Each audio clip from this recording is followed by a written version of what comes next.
ब्रेकनंतर आपल्या सर्वांचं पुन्हा एकदा स्वागत आहे। बातमी सविस्तर आहे। मनोज जरांगे पाटील यांच्या दौऱ्यामध्ये वापरात असलेल्या डिफेंडर कारची सर्वत्र सध्या चर्चा सुरू आहे।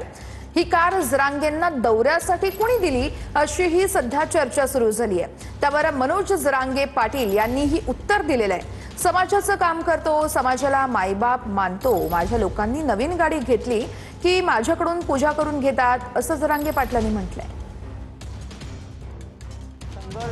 मनोज दादा पाटील यांचे सांगलीमध्ये गेले 3 दिवस झालं मुक्काम आहे।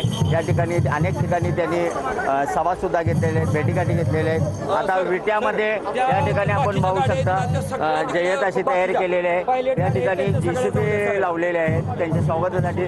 ती JCB दोन्ही बाजूला लावण्यात आलेली आहे आणि या ठिकाणी फुलाचा वर्षाव होणार आहे। JCB लावलेले आहेत, झांज पथक सुद्धा लावलेलं आहे, इथं वाजत आहे। काय कशा पद्धतीचं स्वागत आहे? मी मगाशी म्हटल्याप्रमाणे सर्व मराठ्यांचं हे काळीज आहे आणि काळजाचं स्वागत तुम्हाला माहिती आहे कसं करायचं। ते काळीज हे शरीराचं मुख्य अंग आहे, त्यामुळे काळजाचं स्वागत हे असंच होणार अतिशय जोशमध्ये। अजून 1-2 मिनिटं दादांच्या फक्त गाड्या दिसू द्या, तुम्हाला इथून चौकापर्यंत तुम्हाला उभं राहायला जागा नसणार आहे। एवढंच मी सकल मराठा समाजाच्या वतीने तुम्हाला सांगतो। कॅमेरामन सुजित सोबत मी शंकर देवकुळे, TV9 मराठी, सांगली। मनोज जरांगे पाटील आपल्या लेकरासाठी लढतो ना, मग आपण आपल्याजवळ गाडी आहे ना, देवाने आपल्याला दिली ना, कष्ट करून कमावलेली। आमच्या गाडीत बसा पाटील म्हणते, तुम्हाला कोण बसा म्हणतात घंट्या, तुम्हाला कोणी मोजित आहे करावं, तुम्हाला हिचेरी सुद्धा नाही, सायकल सुद्धा द्याय ना कुणी। माझ्या जातीचे लोक येतात, इंडिका आली बसा, पूजा करायची, नवी गाडी घेतली बसा, सायकलीचं पूजा करून घेतल्यात माझ्या कोण,